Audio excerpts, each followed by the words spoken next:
You're about to spend the same amount of money on two phones that couldn't be more different. One's got a flagship power with a boring design, then the other, some flashy features but with no flagship chipset, a compromise on the durability of the screen, and a secret downgrade compared to last year that you won't even notice. But with better specs when it comes to the camera. So how do you decide which one actually gives you more? Well, let me show you what they are not telling you.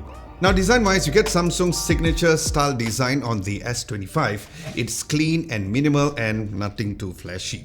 But on the other hand, you get this asymmetrical camera triggering many OCDs out there on the Nothing Phone 3, which I'll talk about the cameras later on in this video. However, while many have said that they hate this design, for me, I'm in the middle because I like how it's different than any other smartphones out there. Similar to their headphones, this will stand out more, and this was definitely a decision that Nothing thought about because let's face it, the previous two Nothing phones, it looks like an iPhone. Then as for the durability or the build quality, there's the Armor Aluminum 2 frame on the S25 and a regular aluminum on the Nothing Phone 3, but there is a cost cutting on Nothing's end because the front is using a Corning Gorilla Glass 7i and Victus on the back, but the S25 has Victus 2 both on the front and also at the back. So this was a weird decision from Nothing because it's like giving you a sports car with bicycle brakes, because the idea of having this glyph matrix at the back is to put your phone face down, right? So shouldn't the front glass be more durable? And more on this glyph matrix later on in this video. Now, both feels good in the hands, very premium, but I do like the refreshing feeling of holding a smaller S25 phone on my hand. But the Nothing Phone 3 surely feels heavier at 218 grams compared to just 162 grams on the S25. Not only because of the size, but the materials of the phone as well. So while the design of the phone is a tie because it does come down to a personal preference, but when it comes to durability, this phone, the S25, wins over here. Now, there is quite a difference on the phone's display. The S25 has a smaller 6.2 inch and the Nothing Phone 3 has a 6.67 inch. Both are high-end AMOLED HDR10 Plus with PWM dimming, but while Samsung has 2600 nits of peak brightness, Nothing has a massive 4500 nits of peak brightness. But both are crisp and clear, but there's no issue in bright daylight as well, especially on the S25, even though it has a smaller value of the peak brightness. Now, Samsung has 416 ppi and the Nothing has 460 ppi. While the numbers suggest that Nothing is better when it comes to the ppi value or the sharpness, but the display size adjusts because of the fact that the S25 having a smaller display, it does look the same when it comes to the sharpness as the Nothing Phone 3. But Nothing lacks one thing. The Phone 3 has a different display tech, which refreshes the display from 60Hz to 120Hz, whereas the Samsung has the advanced LTPO tech, which goes all the way from 1Hz to 120Hz. Now, to be honest, Nothing should have just given us this 1Hz feature because this would definitely help when it comes to saving battery. But the question is, does it really affect the battery that much? Well, stay tuned for the battery test later on in this video when using this phone daily. Because what's even sadder is the fact that the previous Nothing Phone 2 had the same high quality LTPO display tech as mentioned on the Samsung. So this is what I meant by a sneaky decision that Nothing did that we didn't really see or even notice. But the Phone 3 has this, the glyph matrix, and they want people to use it by placing the phone on the table face down. So this has a set of 489 individual LEDs that works as a secondary display, and what can be displayed here besides the digital clock is what Nothing calls the glyph toys, where you can add or remove them from the glyph interface menu in the settings that can show other toys like spin the bottle, battery percentage, stopwatch, having an 8-bit mirror of yourself called the glyph mirror, playing rock paper scissors with it, perfect for people like me who have no friends, which can be changed via the glyph haptic button at the back of the phone, and there's more that you can also choose within these glyph toys as well and manage it accordingly in the settings as well. Now you can even choose ringtones that will show up over here through the default sound engine, either by displaying the diode or even chemical. But it doesn't fix the issue that other Nothing phones have, which is the fact that not everyone puts the phone face down. Now, this glyph matrix might be a useful feature in the future since it is open to developers. But my prediction is that people will easily forget that this even exists. I said that about the first two Nothing phones, and guess what? No more glyph lighting. So will this little screen that allows you to see an 8-bit version of yourself stay for good? I highly doubt it. But because nothing came up with something different, I would give a draw in the overall display department for these two phones. So let's talk about the cameras next. Now specs wise, the Nothing Phone 3 features 4 50 megapixel cameras, the front, the main, the ultra wide and the periscope telephoto lens. Samsung on the other hand has a 12 megapixel front camera, a 50 megapixel main, a 12 megapixel ultra wide and a 10 megapixel telephoto lens. Now before anything, Nothing Phone's camera app has this very unique feature where if you swipe up, there are different presets for you guys to choose from and even share it with a friend. So that was really cool. But let's compare side by side with the S25 based on the preset straight out of the camera. Now starting from the ultra-wide lenses, both look very close to each other, with the S25 looking a little bluer on the skies area, but when it comes to the dynamic range and the edge distortion, it was good on both. The main lenses also look very close on both, so was the 2x zoom, but from the 3x zoom onwards, you'll see more color difference on both, with the Nothing Phone 3 looking a bit more saturated compared to the S25, where the S25 maintained the same colors throughout the previous two lenses, but when you switch to the 6x zoom or 140mm. Here's where you see the S25 losing its colors on the skies. From the 240mm onwards is where you can see a cleaner image on the Nothing Phone 3 if you really pixel peep. Then the S25 can only go up to a max zoom of 30 times compared to 60 times on the Nothing Phone 3, but the quality on the Nothing Phone 3 was better at this 700mm or 30 times zoom. So if you're just using the main and the telephoto lenses, you'll get similar results, where the Nothing Phone 3 does better on the overall digital zoom because of the bigger megapixel count. Now human portraits was best on both on 50mm onwards or 2x zoom, where the edge detection on the Nothing Phone 3 was just a little better towards the hair. The bokeh on the 70mm was just a little nicer to look on the S25, but once again the edge detection on the Nothing Phone 3 was better, so it was on the 100mm. But where you see the Nothing Phone 3 fail is when it comes to portrait mode on objects. While Samsung nailed this particular 24mm portrait shot, the Nothing Phone 3 was confused on which to focus on,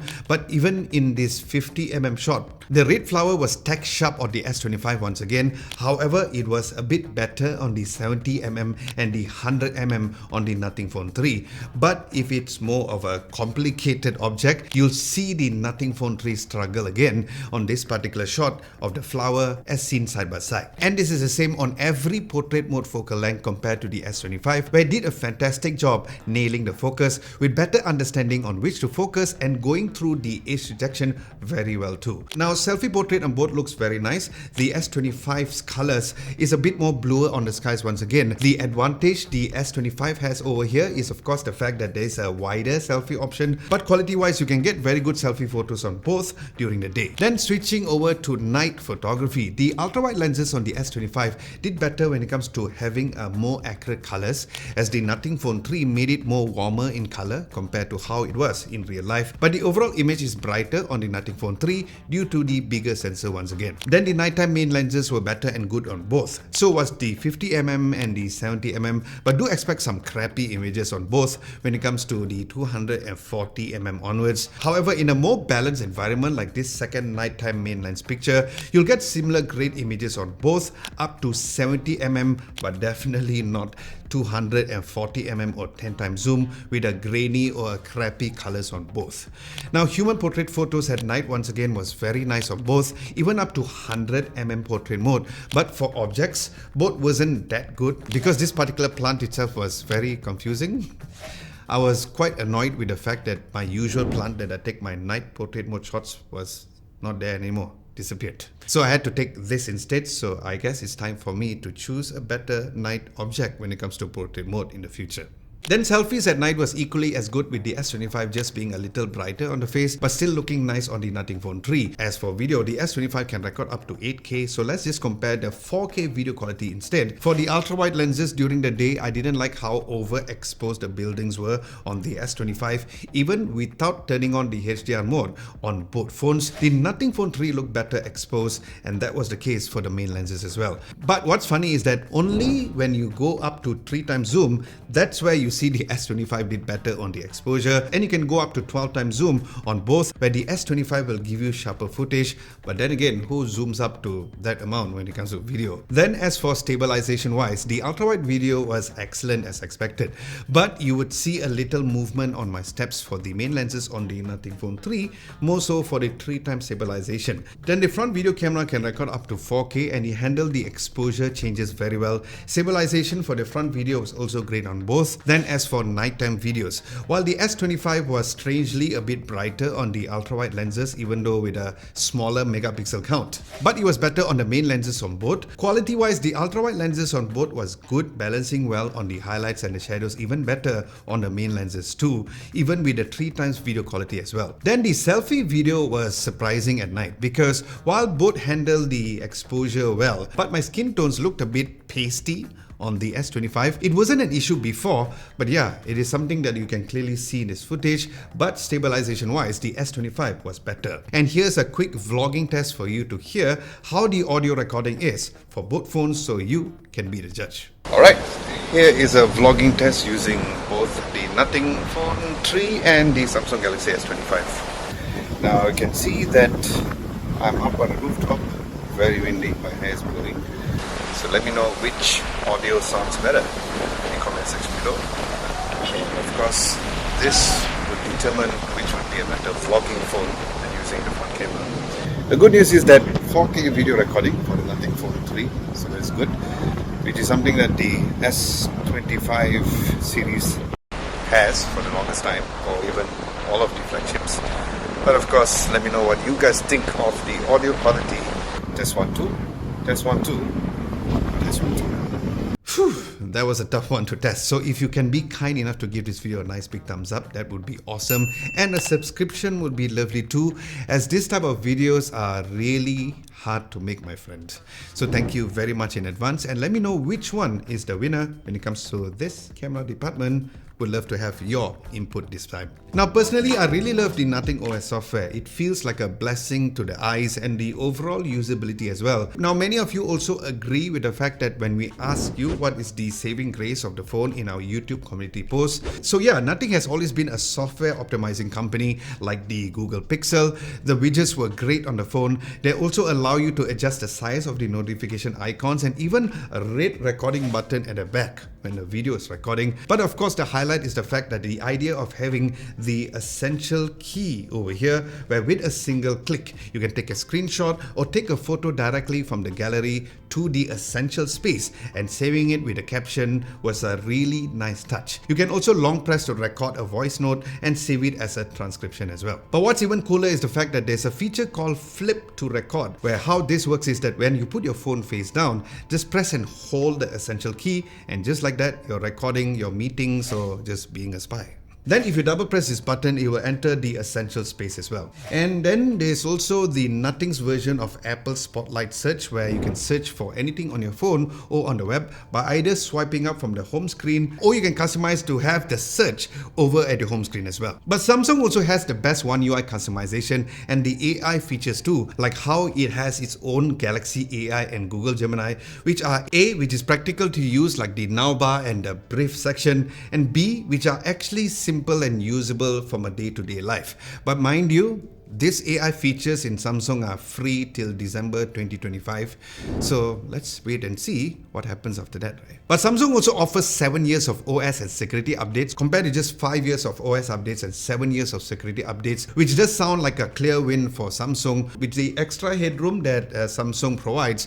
But if I tell you logically, 5 years is still more than enough, because online data says that majority of the people change their phone about 3 to 4 years. So I would give this a point for Nothing for just being different and slightly being a little unique than the S25. So I would say that this was almost a draw over here, but there's a clear winner in the performance department. So the Samsung S25 has the top of the line Snapdragon 8 Elite for Galaxy, which, believe it or not, is the top selling chipset currently for Qualcomm. Yeah, not even the standard Snapdragon 8 Elite. Whereas the Nothing Phone 3 has a knockdown version of the Snapdragon 8S Gen 4, which yes, is a step down or step behind from the 8 Elite. meat. So it's like ordering a Wagyu beef and then they give you a premium Australian beef.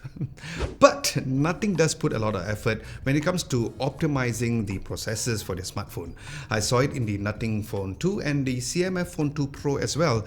But considering the pricing, Nothing should have given a better processor, although it doesn't lag and stutter when it comes to simple tasks. But it does show a difference when it comes to gaming on the phone, whether or not it's the overall performance or even the long-term comfort. The S25 feels better and of course more optimized as well. But gaming aside, we would love that extra headroom if you're paying 800 USD, right?